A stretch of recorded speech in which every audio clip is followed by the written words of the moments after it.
morning. I'm MTA Chair and CEO Jan Lieber. Just wanted to give an update on the situation at 96th Street. We have made substantial progress overnight.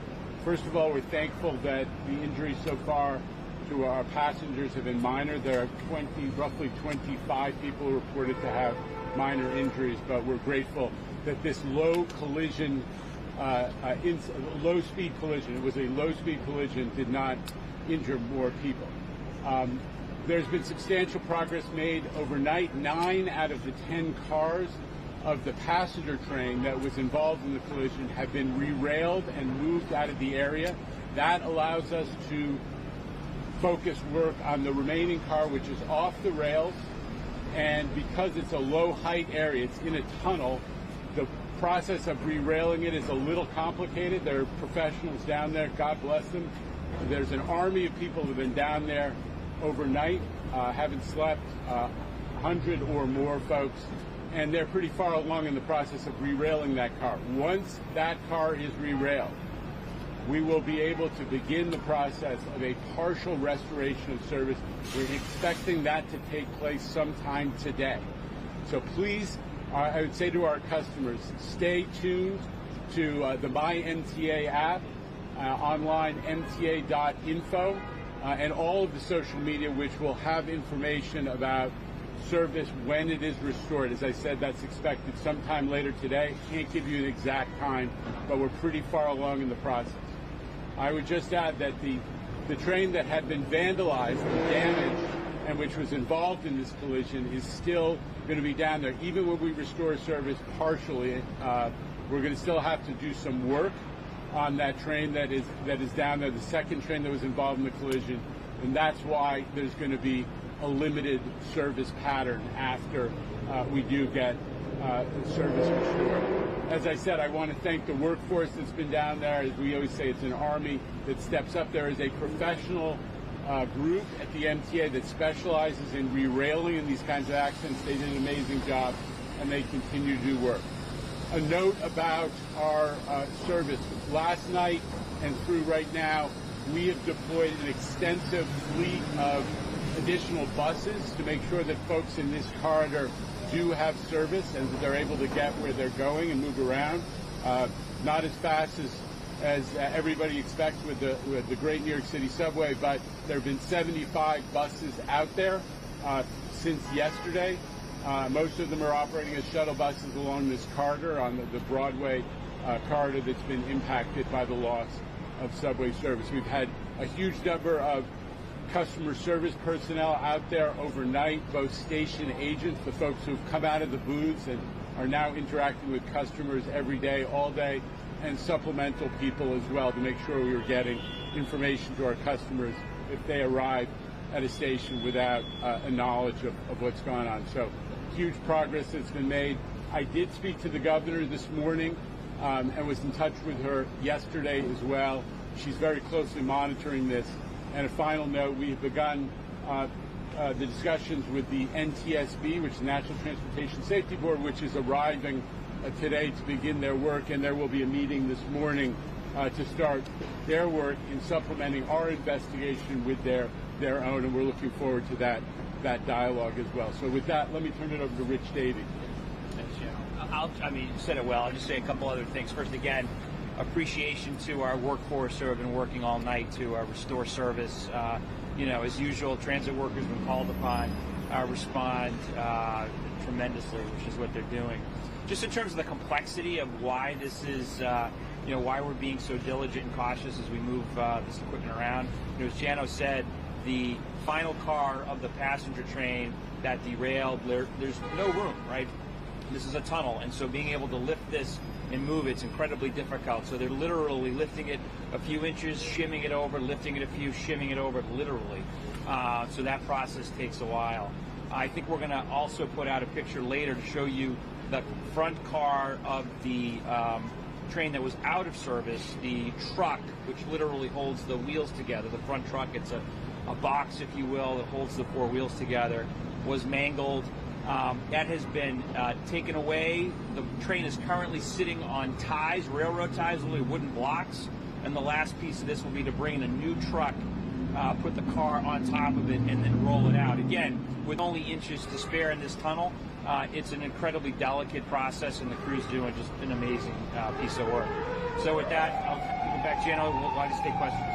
What do we know now? Hang on, we're not going to be yelling at them. You want to start, Lindsay? Sure. I know you said that the investigation has just begun and you're talking with the NTSB, but is there any preliminary thoughts on what exactly happened or what you could allow to happen? No, I mean, sort of what happened, I think we can say. Why it happened, we can't, right? And that'll be part of the NTSB's investigation. But the passenger train, we believe, had a green light, a signal to proceed, and it was going from the express track to the local track.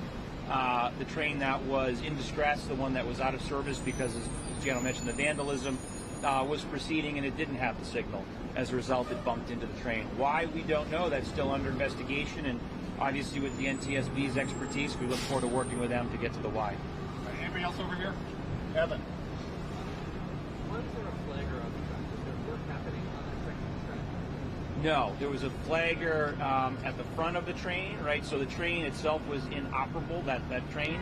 It was being operated from the conductor position. And so that flagger, when you're operating the train from the middle of the train, is the eyes of the train. So that's what the flagger was doing. The flagger's on the train. Correct, yeah. I'm hearing that this question is asking, the block signal system, the way it's set up on the one, how is it possible for a switch to be activated to get onto that local track when there's another train essentially activating the blocks? Well, obviously, it's part of the investigation, but keep in mind, this was a disabled train, right? So this was not a train that was functioning appropriately, which is why you had the several-man crew there to protect against. So you're right. In any other scenario, if these are two trains working, one wouldn't have been able to proceed. But because you have this out-of-service train with mechanical issues, but again, that's why you have multiple crews then as the eyes and ears of the train. All right, Melissa, go ahead. Yesterday you guys said you believe the malfunction now based on what you've learned overnight. Is that changed? No, it is not. Anna? Yeah, I'm curious what kind of work is still being done to the train that you guys said is going to stay down there even after service partially resumes?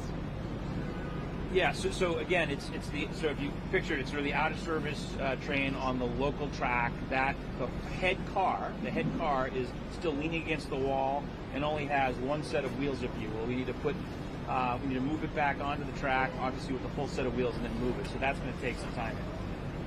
All right, back over here, Roger. Yeah, You understand, Anna, understand the undercarriage where the wheels are, what we call the truck, with the axle and the wheels, and it's connected to the car body, was destroyed in this contact. So now they've taken that destroyed, mangled truck out, and once they're able to get the passenger train fully out of there, that last car being derailed, they will be able to bring in a new truck, roll it down the track from 125th Street, and to install it on that car, so that car which is now lacking wheels. Is that brake still out?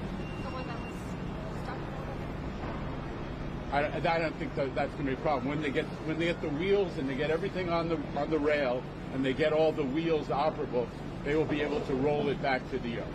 Right over here, All Roger. right, I got a couple of questions. I'm a little confused. The train that was disabled, you were saying it was moving anyway. So it was movable, it wasn't moving. Correct. Yep. And it went against, it had no go signal, but it went anyway. Correct. The fact that it didn't pay attention to the signal, was that how somehow connected to the problems that train had? I think that goes to the question of why. We're not sure yet. Obviously, that's going to be part of the investigation. And the car that's stuck in the tunnel, that you don't have much headroom, that's from that was in the passenger train that was in operation. So there are two that we're working on right now. As Gino said, the last car on the passenger train, the one that was in service, is being re-railed as we speak. Once we get that out of the way, we'll be able to run limited service. Then we'll move over to the second car, which has the truck, the wheels that were mangled, and we need to bring in From the other train. Correct. But the one where there's not a lot of clearance in the tunnel. It's both. It's all. There's very little clearance. So there are two trucks in the tunnel. There are two trains in the tunnel, but the tunnel is low clearance everywhere. I got to move on. Romney, go ahead. Thank you very much. Ronnie with NBC. My question is about the tie line. I know it's wonderful right now. Could this bleed into the afternoon, early evening, or potentially the weekend schedule? we'll see. I mean, our hope is to try to get back, as Jana said, some service today, and that's our goal. But again, as we said, it's a pretty complicated sequence of events. We need to get that last train out, re-railed first. We can potentially then run some limited service, and then go attack the out-of-service train, which has the mangled truck. Will those buses still be in place, I guess, this evening? They'll or be in place as long as we need them. All right, time for a couple more. Yeah. The signal system was put in place to ensure that something like this doesn't happen, and it wasn't working. So what happened? How did it happen? Again, the signal system needs to interact with the train itself. The train that moved, it was disabled, right? And so when you have the mechanical portion of the train that is having challenges, that's why you have, a secondary backup, which in this case were, the operators. We're looking at all these issues to be sure. But again, as mentioned, this was a train that was vandalized. People pulled emergency brakes. We tried to reset it. The crew couldn't reset one. We had to get rid of that train and get it out of the way. So the frustrating part is someone decided to play a prank or do something, otherwise vandalize our train, and here we are. All right, last question. We're going to start and end with Lindsay Tuckman. Go ahead. Thank you. Jana, just a quick question. Obviously, this is a slow speed incident. Yeah. Thank God. For people who are a little nervous, what if the trains are going faster? What do you say to passengers that are getting on the other trains today? Well, listen, the New York City subway system operates, first of all, it's operating more reliably and with more service than it has in many, many years. So the overall system is working well. The frequency of these kinds of events is so rare. The last one is, I think it was in 2020 when there was a derailment, and before that it was 5+ years before that. So they're really infrequent problems, and there's a reason this was a low-speed collision, which is there was a disabled train that was operating, was not operating normally, and it was moving very, very slowly and very carefully. So,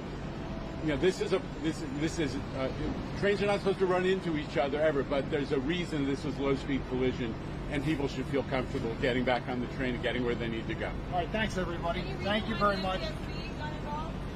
It's their choice. It's always their choice. Yeah, they decide. Thank you.